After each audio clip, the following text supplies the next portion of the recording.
آپ سینٹر میں آئے نا نہیں بھائی سر پاؤں اٹھائیے گا پاؤں اٹھائے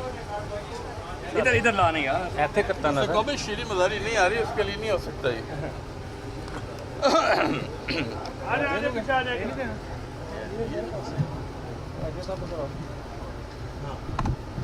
ارشد صاحب ادھر آؤ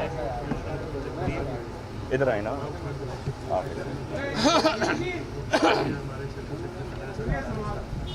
جیسا کہ اسی پہ کو دیا بیٹھیں گے اور ہم اپنی کمیشن جو کہ پہلے سے آواز ہے کمیشن کو بلوانا والے ہیں اور وہ بار بار جو درخواستیں دے رہے ہیں اس کو بھی ذرا رگڑیں اس کے وہ اکبر بابر کے اس کو بھی تعلق نہیں گیو ہم ڈونٹ گیو ہم امپورٹنس ہاں لیو ہم میں نے یار ایک دو اور باتیں کرنی ہیں جہاں پہ کریں کھلا کریں آپ 120 سے شروع کریں 120 نہیں پہلے اس سے شروع پہلے تو یہ شروع کریں نا کہ آج ہم نے جمع کرا دی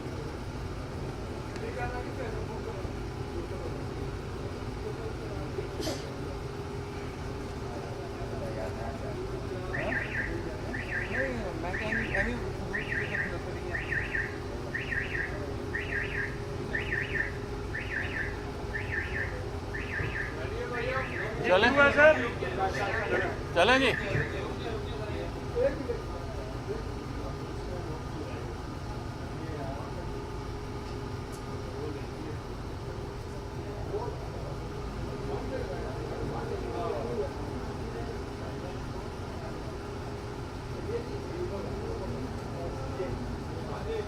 کریں جی بسم اللہ الرحمن الرحیم جیسا کہ آپ جانتے ہیں کہ آج الیکشن کمیشن آف پاکستان میں ہمارے اس کیس کی ہیئرنگ تھی جس کا تعلق فارن فنڈنگ سے ہے جو پارٹی سے نکالے ہوئے ایک شخص نے جس کو ہم نے 7 سال پہلے نکال دیا تھا اور جو جس بول کر اپنے آپ کو پارٹی کے بانیوں میں شامل کروانے کی کوشش کی یہ وہی کیس تھا ہم نے ہائی کورٹ کے احکامات پر ان کی تکمیل کرتے ہوئے ہم نے اپنے تمام فائنینشیل اکاؤنٹس 2010-11 سے لے کر 2017 تک جس میں فارن فنڈنگ کی تفصیلات بھی شامل ہیں ہم نے وہ آج الیکشن کمیشن آف پاکستان میں جمع کرا دیے ہیں ہائی کورٹ کے احکامات کے مطابق یہ اور پارٹی کے ساتھ شیئر نہیں کیا جا سکتا جس میں اکبر بابر بھی شامل ہیں ان کو بھی اس ریکارڈ تک رسائی نہیں ہوگی اور الیکشن کمیشن آف پاکستان نے آج کہا ہے کہ ان کی اسکروٹنی کے لیے ہمارے فائنانس سیکرٹری جناب اظہر طارق صاحب جو میرے ساتھ اس وقت موجود ہیں وہ اور الیکشن کمیشن کے سینئر حکام آج ہی میٹنگ شروع کریں گے تاکہ وہ تمام تفصیلات جو ہم نے داخل کرائی ہیں ان کی اسکروٹنی کی جا سکے اور الیکشن کمیشن کو اس کی رپورٹ دی جا سکے اس کے ساتھ ساتھ میں کچھ اور گزارشات کرنا چاہوں گا جیسا کہ آپ جانتے ہیں کہ کل لاہور میں جو انتخاب منعقد ہوا اس میں 65% سے زیادہ ووٹرز نے حصہ نہیں لیا سن 88 سے لے کے آج تک اس نظام کے تحت 60% یا اس سے زیادہ لوگ جو ہیں انہوں نے کبھی بھی کسی عام انتخاب میں یا بائی الیکشن میں حصہ نہیں لیا اس سے صاف ظاہر ہوتا ہے کہ پاکستان میں الیکشن کے قوانین الیکشن کا طریقہ کار الیکشن کمیشن کی تشکیل پر اثر نو غور کرنے کی ضرورت ہے ہم سمجھتے ہیں کہ پاکستان کے ووٹرز کی اکثریت تمام انتخابات میں اپنے ووٹ سے اس لیے محروم ہو جاتی ہے کہ ووٹ دینے کا جو طریقہ کار ہے اس کو اتنا مشکل بنا دیا گیا ہے کہ لوگوں کے لیے دور دور تک جانا یا لمبی لمبی لائنوں میں کھڑا ہونا تقریباً ناممکن ہو چکا ہے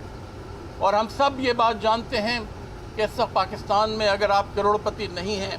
تو قومی اسمبلی یا صوبائی اسمبلی کے انتخاب میں آپ حصہ نہیں لے سکتے اس لیے ہم سمجھتے ہیں اور ہم نے بارہا کہا ہے عمران خان نے بارہا کہا ہے کہ پورے الیکشن کمیشن کی تشکیل پورے جو انتخابات کے قواعد ہیں ان کو دوبارہ ان پر غور کرنے کی ضرورت ہے تاکہ ہمیشہ کے لیے پاکستان کے انتخابات میں شفافیت کو ممکن بنایا جا سکے اس طرح میں آج کچھ اور بے شمار جو خامیاں ہیں الیکشن کمیشن کے قواعد میں ان کا بھی ذکر کرنا چاہوں گا. ہمارے اقلیتی کے ایک ممبر پروونشل اسمبلی کو پچھلے سال 1 سال سے زیادہ کا عرصہ ہوا، سورن سنگھ جو تھے، ان کو قتل کر دیا گیا. ان کو قتل کرنے والا دوسرا جو ہماری جو لسٹ تھی اقلیتی ممبروں کی، وہ دوسرا شخص تھا جو اب جیل میں ہے قتل کے الزام میں. وہ چاہ رہا تھا کہ اس کو قتل کر کے میں MPA بن جاؤں. ہم نے الیکشن کمیشن سے کہا کہ اس کے بعد جو تیسرے نمبر پر جو ہمارا امیدوار ہے اس کو ہم MPA بنانا چاہتے ہیں، اس کو اجازت دے دی جائے. الیکشن کمیشن نے صاف انکار کر دیا. الیکشن کمیشن نے کہا کہ قوانین کے تحت صرف وہی شخص بن سکتا ہے جس نے یہ قتل کیا جو اب پولیس کے لاک اپ میں بند ہے. تو اس قسم کے جو قواعد ہیں یہ پاکستان میں جمہوریت کے جو بنیادی ارکان ہیں ان کی نفی کرتے ہیں. ہم سمجھتے ہیں کہ اسی طرح جب انہوں نے ضابطہ اخلاق جاری کیا، اس ضابطہ اخلاق کے تحت جو لاہور کا جو الیکشن ختم ہوا ہے اس میں نواز شریف کو تو اجازت تھی کہ وہ جا کے کیمپین کر سکیں کیونکہ وہ قومی اسمبلی کے رکن نہیں ہیں، مگر عمران خان کو اجازت نہیں تھی. یہ وہ تمام باتیں ہیں اور اس کے علاوہ بھی بے شمار وہ 40 جو کمزوریاں ہیں انتخابی جو قوانین میں جو جوڈیشل کمیشن نے بھی پوائنٹ آؤٹ کی ہیں، ان پر ہماری اطلاعات کے مطابق ابھی تک کوئی کام نہیں ہوا ہے. ہم الیکشن کمیشن سے اور بلکہ پارلیمنٹ سے یہ امید کرتے ہیں کہ الیکٹورل ریفارمز کے تحت ان تمام باتوں کا جائزہ لیا جائے گا اور خاص طور پہ انتخابات کے جو قوانین ہیں ان کو عوام کے لیے ووٹ دینا آسان بنایا جائے گا تاکہ 60% سے زیادہ عوام جب انتخابات میں حصہ نہیں لیتے تو انتخابات کی نفی ہو جاتی ہے. میں امید کرتا ہوں کہ یہ جو ریکارڈ آج ہم نے سبمٹ کیا ہے یہ الیکشن کمیشن اپنے آپ ہی تک محدود رکھے گا کیونکہ اسلام آباد ہائی کورٹ کے احکامات بھی یہی ہیں اور یہاں سے یہ تمام انفارمیشن جو ہے یہ لیک نہیں ہو پائے گی. یہ ہماری خواہش نہیں ہے بلکہ احکامات بھی ہیں کیونکہ ہم اس طرح یہ بھی مطالبہ کرنا چاہیں گے اور ہم نے سپریم کورٹ میں 2 درخواستیں داخل کر دی ہیں کہ اور بڑی پارٹیوں کے اکاؤنٹس جن کا تعلق خاص طور پہ باہر سے آنے والی رقومات پر ہے ان کی تفصیلات بھی شائع کی جائیں، صرف تحریک انصاف کو اس کا نشانہ نہیں بنایا جائے.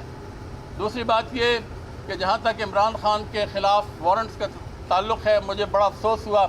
کہ الیکشن کمیشن نے یہ ایک بہت ہی انتہائی ایکسٹریم ایک قدم اٹھایا.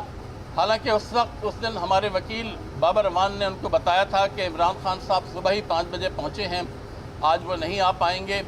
اور انہوں نے وارنٹس قابل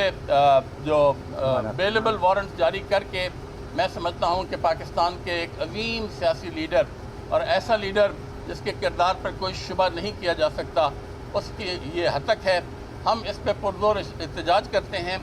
ہماری ایک پٹیشن اسلام آباد ہائی کورٹ میں پرسوں لگی ہوئی ہے اسی حوالے سے اور ہم امید کرتے ہیں کہ وہاں پر یہ جو وارنٹس ہیں ان کو منسوخ کر دیا جائے گا. عمران خان کی جانب سے ہم نے یقین دہانی دلائی تھی اس دن الیکشن کمیشن کو کہ جب بھی چاہیں گے وہ آ جائیں گے، ایسی کوئی بات نہیں. وہ سپریم کورٹ میں کئی دفعہ پیش ہو چکے ہیں جب بلایا ہے، مگر مجھے افسوس کے ساتھ کہنا پڑتا ہے